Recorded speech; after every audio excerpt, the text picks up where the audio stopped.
If you're thinking about selling insurance or possibly looking to join an insurance agency, you need to be aware of these 4 gotcha clauses inside of the insurance agency contracts you're likely to sign. This is a really important video to watch. If you're brand new to insurance, you need to watch this entire thing because it's going to give you a lot of the inside baseball that you probably are completely unaware about. My name is David Duford, owner of Duford Insurance Group, where I train and recruit agents nationally to sell things like final expense, Medicare, and annuities, both face-to-face and over the phone. So again, the purpose of putting together this video today is because you are probably completely ignorant. And I mean that with all due respect and, of course, love. You see, you coming into the insurance sales business as a probable new agent just simply are unaware of all of the little gotcha clauses and ways that insurance agencies entangle you inside of their organization simply because they pay no attention to trying to explain it to you. Well, I roll differently and would like to take your time here over the next few minutes explaining what I think are the biggest 4 gotcha clauses that are usually in a lot. Sometimes some of them, sometimes all of them, are located within an insurance agency contract that you would sign to join a particular agency. Let's go ahead and start. So the first one is vesting. Now, you may not have ever heard of the term vesting and probably wonder, what does that mean? This is an insurance lingo terminology that simply means who owns the book of business and therefore the flows of income from the first year commission and renewal income paid by the policy from the carrier. You see, there are organizations where if you literally join the company thinking that you're creating an insurance sales business, because everybody's hyped up on being an entrepreneur, you can own your own business and you can just affiliate yourself with this Kool-Aid drinking MLM and don't pay attention to the fine print. If you do that, in many cases, these organizations actually hide the fact, don't say they hide, they just bury it in the fine print, that if you leave the company before a certain set date in the future, all of that renewal stream of income or that unpaid first year commission becomes the property of the insurance agency and you lose all future commission payouts. Perfect example. I had a gentleman contact me many years ago who worked for a very well-known final expense, mostly captive company. I'll let you decide who that might be. And he informed me that he got a notice of termination about 29 days before his 2-year vesting period was up. You see, the agency affiliated with this well-known final expense captive company had attempted to terminate his contract so that they could assume the commission payments that he was receiving or would receive, which in actuality totaled somewhere around $30,000 in uncollected commission for that year's worth of effort plus the prior year's renewal stream. It was a lot of money. Luckily, he got out of it and was paid his commission because the contract said he had to be notified within 30 days. And even though that it was quote unquote dated for 31 days out, he wasn't officially notified by the company until the 28th day. So these are the games that these companies will play if you are not safe, if you are not careful. I have seen vesting provisions go as low as 1 year. I know one particular company, again, very well-known company that targets mostly union members, has a vesting period that is graded for 10 years. It takes 10 years till you're fully vested. With each year that passes, you're 10% vested. So what's the solution to this? How do you handle this kind of obvious frustration point? You don't join a company that has a vesting provision in it. You want to be 100% vested from the first day. My agency does this. Everybody that joins my agency is 100% vested from the first day for any business they write. So even if they decide to leave, things don't pan out, they're still licensed, they will continue to get paid on that business all the same without relent or delay. That's how you really should consider focusing being in this business. You see, you're running a business after all, which means you should enjoy the fruits of your labor. And the one thing about insurance sales is that it is a residual-based business model. It can be if you're actually vested. So What do you do about that? Make sure you ask the company you're considering joining to review the contract. Ask about vesting. Do you own the commissions if you decide to leave 3 days later, 3 months later, 3 years later? And witness how they respond. Do they squirm in their seat? Do they tell you earnestly what the expectation is? That alone will also tell you a lot about their character too. Okay, number 2 is a non-compete. What is a non-compete? A non-compete clause essentially says that you as an agent, if you leave, you don't work for the organization anymore. You cannot contact clients that you wrote. You cannot contact agents that wrote to attempt to recruit them away. It's a big problem where these big MLM-focused organizations, they break off, create their own new organization. These are provisions put into the contract to prevent you from basically stealing, company secrets, etc., that kind of thing. This is one of those provisions where I think it can be reasonable given the circumstances surrounding where you are at and how the organizations help you. I'm not so much of a I have a problem with these non-competes. I will say this, where I do have a problem with a non-compete if I'm putting my money up front to pay for the leads and I do the lion's share of the work to close the deal. These are my clients. These clients have an affinity towards me. They wouldn't have done business if they hadn't. And I feel like I have a right to continue to keep them happy and satisfied as their agent.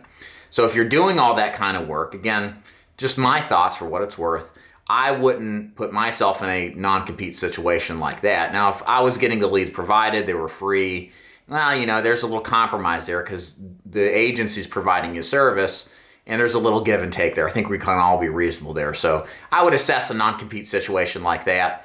So kind of just look at it. What is the agency providing you? Is it a value proposition worth conceding on the non-competition point? I think that usually is somewhat of a more reasonable concession. Number 3, release provisions. So let me explain this to you if you're brand new to the insurance business. This is going to particularly apply towards the independent side of the business, not so much for the captive side. If you're working for State Farm or Farm Bureau, you have to work for them. They mostly will not allow you to work elsewhere or they'll terminate your contract with them. What this pertains to is if you're independent, that is where you represent or could represent a multitude of carriers where you can pick and choose which carriers that you want to work with. So imagine this scenario. This MLM insurance agency, you're just, shocked and awed by the Rolex watches, the big, fat, ugly rings, the Ferraris. It just blows your mind. And you can't wait to sign. And, you did this in a state that you weren't aware of, and now you are. You're in this position where you're just thrilled to start. And you get into it a couple months later, realize what you were promised is entirely different than what is actually experienced. The support you were promised to help you sell insurance wasn't delivered. The lead system that you were shown to be amazing actually are age leads that are 5+ years old, and half of them are dead or disconnected. And you want out. However, you found that you like the carriers that you work with. You like the specific insurance companies, while you don't like the agency. So how can you leave your agency but still do business with those carriers? That's the problem. If your agency doesn't release you from the agency, allowing you to take those carriers, you have to sit out at minimum 6 months without producing with those carriers before you can move them over, okay? Or 6 months past the contract date if you hadn't written any business. This is the norm. However, there are rumors on the horizon that there are some organizations that do so much business with certain insurance carriers that they have basically negotiated their way into releases that are a year plus, and if I'm correct in what I've heard, this is just gossip, never having to release that agent from that agency ever, period. It's crazy. So it's worth your time asking about the release provisions. You see, when somebody joins my agency, for example, we give releases. As long as you don't owe me money in chargeback debt, I release your carriers at request. The reason this is good is because it keeps me honest, right? If I don't deliver on my promise, if I tell you how great it is to work for Duford Insurance Group and I don't deliver, or you find something that's better suited, you know there's an exit strategy. And you know that David's going to keep his word a little bit more. Because if he doesn't, and I make a promise, and plus me being a very public figure in the insurance sales world, all one has to do is create a video like this on YouTube or write up some content. It'll rank in Google, and then people will see that I don't keep my promises. Again, I'm not perfect for everybody, and some people do find that out after the fact.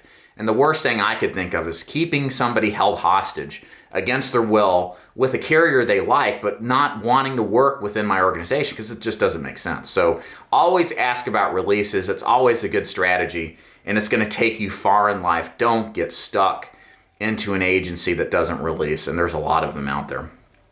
The last thing you want to consider is, in these like gotcha clause conditions, is captivity. What level of work can you do outside of the organization you're joining? So for example, yesterday I talked to an agent who has 20 plus years in the business. He's more of a multi-line life insurance type of agent. He sells life products, disability, annuities, etc. He has good existing relationships with those particular carriers and IMOs and agencies that taught him. Well, he wants to diversify some of his efforts in the final expense, and he asked me, so do I have to do everything with you if you decide to move forward? Or if I decide to move forward? And I said, no, man, as long as you do what we teach and you do all of that business with me, then you can keep the other ones elsewhere. My thought was always, why would I demand an agent keep that business with me if I can in return reciprocate help or support, because I don't have knowledge of infinite banking or, that kind of stuff, right? So for me personally, in my agency, I never wanted to demand something from somebody I couldn't equally reciprocate or support. Does that make sense? So what you'll find, though, is that many organizations get all upset. They get all hot and bothered if you want to get into their mortgage protection program, their final expense program, and you've got some business elsewhere, relationships that you've had, and they're going to ask you to terminate those relationships in order to peek behind the velvet rope or whatever. It's silly. I don't like that. So I would be asking about that. If you're an existing agent, you've got some experience in that route, see what's possible. Again, the one thing I'll mention here to kind of round out everything is that there's no harm in asking. Okay? Don't feel intimidated about asking about any of these contractual provisions. You see, what happens when you ask about all of these 4 gotcha clauses is that it allows you to witness how the response is given from your potential manager or upline or agency. If someone answers earnestly and straightforward, doesn't fidget, doesn't get angry or get emotional, that's a good sign that they're probably decent people that just have a certain way of doing things. And when we do business, we want to deal with good people. It's one thing to deal with the best commissions or the best agency or the best leads, but we really do want to deal with good people who are honest, even if it means it might cost them the business. Personally, that's what I try to embody in my agency, and I think that's what all of good agencies try to do too. But if you get an agency or an agency manager who's thinking about hiring, you start asking questions about releasing, vesting, all of this stuff, and they start getting bothered, emotional, they start getting mad, they start getting angry, dude, I'll just tell you, run. It's not a good decision. If somebody can't stand by their company and they can't stand by their contract and they can't coherently explain why they do things the way they do, how can you trust someone like that, okay? Because the problems start right there. And I can tell you from life experience, guys, I'm old now, I'm 36. I've done this plenty of times, ran business since I was 21 years old. Always trust your instincts. And whenever people give you the wrong kind of rub, it's probably true. It's probably a bad sign, and you need to walk away from it knowing that, man, especially in the insurance business, there's all sorts of opportunities, an inexhaustible amount. And it's likely if you work a little harder, do a little more due diligence, you're going to find your best fit. But just give yourself time to do that, because the consequences of getting in bed with the wrong deal has lifelong potential issues. It can ruin your perspective of this business, and you can truly miss out what I think is one of the best business opportunities over the next 20 years. My name is David Duford. Hope you enjoyed this training. If you'd like to learn more about joining my agency, you can click the links above and below. Feel free to leave a comment below on your experiences with gotcha clauses. If you have any questions, I can try to answer them. Otherwise, subscribe and like this video if you haven't, and we'll see you next time. Bye, guys.